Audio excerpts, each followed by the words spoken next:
எல்லோருக்கும் என்னோட அன்பான வணக்கம். இன்றைக்கி சாந்தி கிச்சனில் என்ன பண்ண போகிறோன்னா சாம்பார் பொடி எப்படி பண்ணலான்னு பார்க்கலாம் வாங்க. மிளகாத்தில் நம்ம இப்படி உடைச்சா டக்குன்னு உடையணும், வளையக்கூடாது. 1/4 கிலோ மிளகாத்தலுக்கு 1/2 கிலோ மல்லி எடுத்திருக்கேன். வெந்தயம் ஒரு 100 கிராம் எடுத்திருக்கேன். மிளகு ஒரு 100 கிராம் எடுத்திருக்கேன். மஞ்சள் ஒரு 50 கிராம் எடுத்திருக்கேன். விரலி மஞ்சளை நல்லா பொடிசாக தட்டி வச்சுருக்கேன். உளுந்து, வெள்ளை உளுந்து ஒரு 150 கிராம் எடுத்திருக்கேன். சீரகம் ஒரு 150 கிராம் எடுத்திருக்கேன். கடலைப்பருப்பு ஒரு 200 கிராம் எடுத்திருக்கேன்.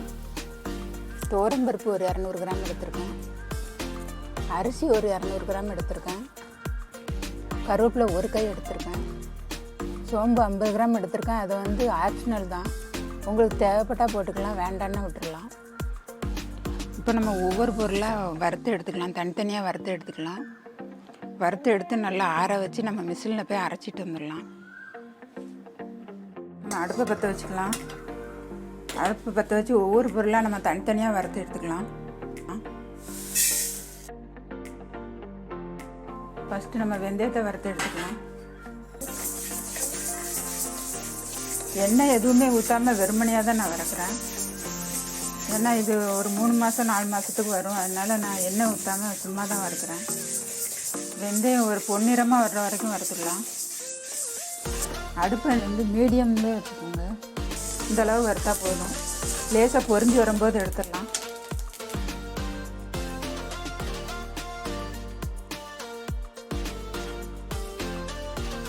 அப்புறம் மிளகு வறுத்துக்கலாம்.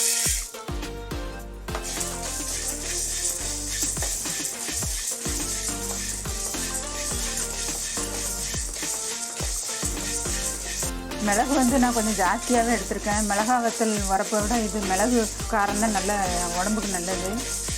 மிளகு கொஞ்சம் கூட கொஞ்சமாக எடுத்திருக்கேன்.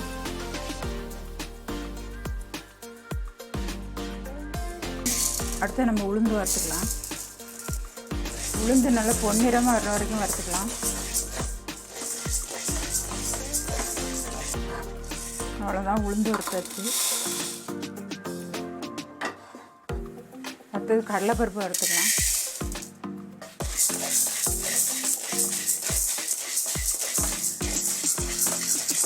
எந்த பொருளுமே கருகாமல் வறுக்கணும். கரெக்டான அளவில் வறுத்தா தான் சூப்பராக இருக்கும், டேஸ்ட்டாகவும் இருக்கும். அடுத்து நம்ம தோரம்பருப்பு போட்டுக்கலாம்.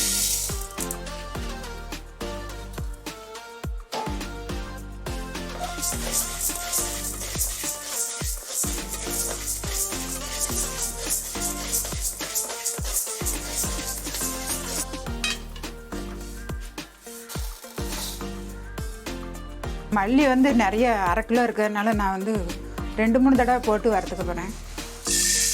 இப்போ கொஞ்சமாக போட்டு வறுத்துக்கலாம். மல்லி லேசாக அப்படி பொரிஞ்சு வரும்போது நம்ம எடுத்துடலாம். அது வரைக்கும் வறுத்துக்கலாம். மல்லி பொன்னிறமாக வரணும், அதேமாரி லேசாக பொரிஞ்சு வரும்போது எடுத்துடலாம். எல்லா மல்லியும் பொரிய வேண்டாம், 1-2 இப்படி பொரிஞ்சு வரும்போது எடுத்துடலாம்.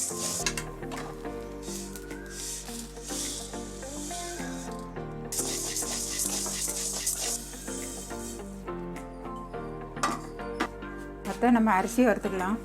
நான் புழுங்கல் அரிசி எடுத்திருக்கேன்.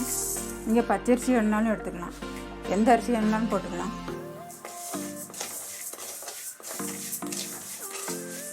இது நல்லா பொரியணும், அரிசி நல்லா பொரியிற வரைக்கும் வறுத்துக்கலாம்.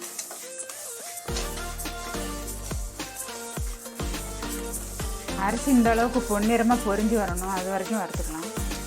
அவ்வளோதாங்க, பொன்னிறமாக வந்துச்சு, எடுத்துடலாம்.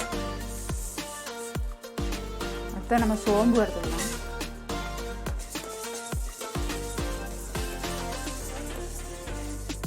லேசாக பொரிஞ்சு வரும்போது எடுத்துக்கலாம்.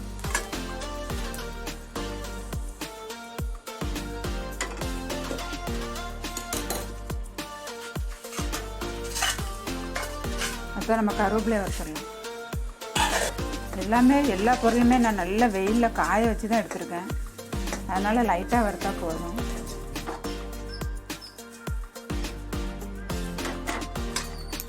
நான் விரலி மஞ்சளை எடுத்து நல்லா பொடிசாக தட்டி நல்ல வெயிலில் காய வச்சு வச்சுருக்கேன். இதை நான் வறுக்க போகிறதில்ல, இது கூட சேர்த்துடலாம்.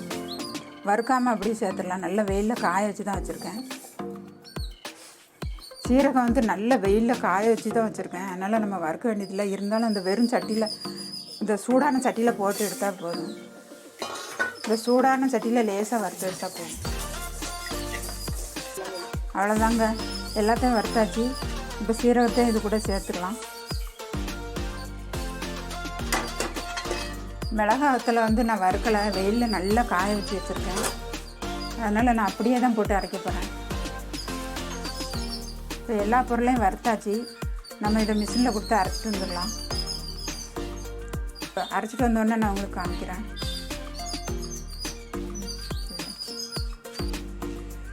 அவ்வளோதாங்க, நல்லா மிஷினில் கொடுத்து நல்லா மையம் அரைச்சிட்டு வந்தாச்சு. அரைச்சி அங்கேயே ஒரு பேப்பரை விரித்து அதில் நல்லா ஆற வச்சுட்டு அப்புறம் நல்லா காற்று போகாத ஒரு டப்பாவில் போட்டு தட்டி கொண்டு வந்தாச்சு.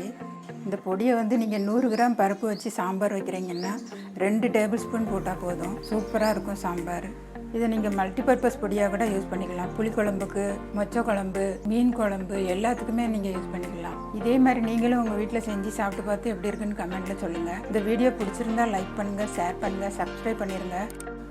கூடவே பெல் பட்டனை கிளிக் பண்ணிடுங்க. தேங்க்ஸ் ஃபார் வாட்சிங்.